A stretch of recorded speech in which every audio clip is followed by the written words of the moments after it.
Bonjour à tous, c'est Estelle et aujourd'hui je suis là pour vous présenter les règles de Comptoir du Bocage. Comptoir du Bocage, c'est un jeu qu'on a voulu coopératif qui se joue à partir de 2 personnes. C'est un jeu qui se joue rapidement, à peu près en 15 minutes. À l'intérieur de votre jeu, vous avez un paquet de cartes, le livret de règles qui vous rappellera chacune des cartes, sa composition et le déroulement d'une partie, et une extension pour les prochaines cartes à venir. Vous retrouverez 2 cartes de rappel de défi et ensuite toutes les cartes qui vous permettront de jouer. Dans Comptoir du Bocage, vous incarnez les producteurs locaux du bocage bourbonnais où vous devez gérer vos ressources pour répondre aux demandes du marché. Vous avez plusieurs cartes comme les cartes Défis du comptoir représentées par la couleur marron, les cartes Produits issus de l'artisanat représentées par le orange, les cartes Produits issus de l'élevage représentées par le rouge et les cartes Produits issus de la culture représentées par le vert. Et enfin, les cartes produits gourmands représentées par le violet. Les informations importantes à retrouver sur une carte sont sa catégorie, ici un produit issu de l'élevage, le nom de l'entreprise, une description rapide de ce qu'elle fait, les contacts et les coordonnées. Vous retrouvez aussi le QR code qui renvoie sur le site Comptoir du Bocage, directement sur la fiche du producteur pour avoir plus d'informations, et surtout la valeur qui vous permettra de jouer. Ici, vous avez un 3. En début de partie, la première chose à faire est de venir séparer les cartes entre les cartes Défis du comptoir et les cartes ressources. Une fois les cartes séparées en 2 piles, vous pouvez les mélanger. Une fois vos 2 tas séparés, distribuez 4 cartes ressources face cachée à chacun des joueurs.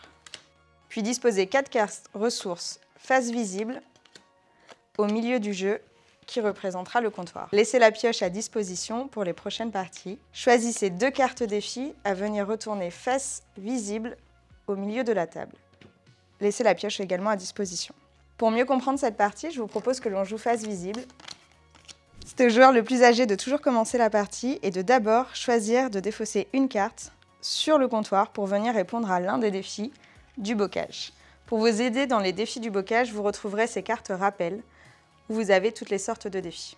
Par exemple, pour cette carte défi, vous devez réaliser une suite croissante stricte. La carte la plus petite se trouve ici, la carte la plus haute se trouve ici. Vous ne devez pas communiquer avec vos coéquipiers et le but est de réaliser l'une des 2 cartes défis sans savoir laquelle vous allez partir. Je viens recouvrir l'une des cartes du comptoir pour réaliser l'un des défis, puis je pioche pour venir compléter ma main. Au tour du joueur suivant,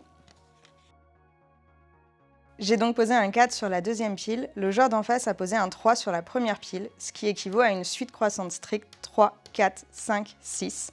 La carte défi de la savonnerie bourbonnaise est remportée. Je viens la placer sur le côté, elle correspond au nombre de points remportés sur la partie, et je viens la remplacer par une nouvelle carte défi. Pour remporter ce défi, il vous faudra des cartes uniquement produits issus de l'élevage et produits issus de la culture, dont la somme totale des valeurs que vous trouverez en bas de la carte doit être égale à 7 ou plus. C'est à moi de jouer, et dans mon cas, je n'ai rien pour remplir ce défi, donc je vais essayer de compléter celui qui est à côté. Pour cette carte défi, vous devez avoir un minimum de 6 pour les produits gourmands, un minimum de 4 pour les produits issus de l'artisanat, un minimum de 2 pour les produits issus de la culture, et vous ne devez pas avoir de cartes issues de l'élevage. Ici, je viens recouvrir la carte rouge pour essayer de remplir le défi, puis je viens piocher. En posant cette carte, nous venons de compléter cette carte défi que l'on peut mettre de côté, et nous avons un point de plus. On vient la remplacer à nouveau et on continue ainsi de suite. La partie se termine quand la dernière carte ressource a été piochée. Il est temps d'essayer de compléter une dernière fois le comptoir, puis de compter le nombre de défis remportés. En fonction du nombre de défis que vous avez relevés, vous pouvez aller comparer votre score dans le défi des règles, si vous êtes plutôt un bredin du bocage ou une légende du bocage bourbonnais. J'espère que cette vidéo vous aura aidé à comprendre les règles du jeu. Si vous ne l'avez pas encore, il est disponible chez tous les artisans, commerçants et producteurs locaux. Bonne partie à vous!